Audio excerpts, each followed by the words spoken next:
Уже завтра парламентарии Коми рассмотрят главный финансовый документ республики – бюджет на 2023 и 2 последующих года в первом чтении. По прогнозам, доходы Коми в следующем году составят чуть более 97 миллиардов рублей. Самая крупная доходная статья – налоговые и неналоговые доходы – более 80 миллиардов рублей. Основная доля поступления налога на прибыль организаций приходится на консолидированные группы налогоплательщиков газовой и нефтедобывающей отрасли, а также организации деревообрабатывающей отрасли, не входящей в структуру КГН.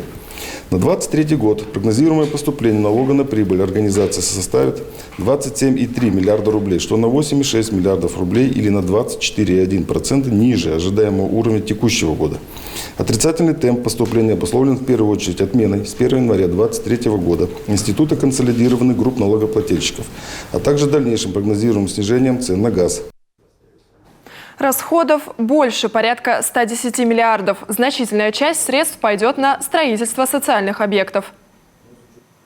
Бюджетные инвестиции в 2023 году составят 7,8 миллиардов рублей, на 2024 – 6,8, в 2025 – 4,2 миллиарда рублей.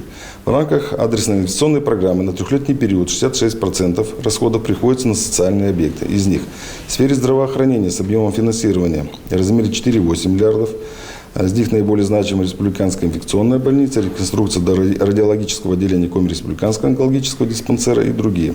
В сфере образования с объемом финансирования в размере 3,4 миллиарда рублей. 4 объекта. Из них наиболее значимые – строительство школы в микрорайоне Емваль Эжинского района и строительство школы на 600 мест в селе Ижма. Напомним, бюджет будет рассматриваться в 2 чтениях на разных заседаниях Государственного совета. Между чтениями параметры главного финансового документа могут корректироваться с учетом поступления федеральных средств. Окончательно бюджет должен быть утвержден до 10 декабря.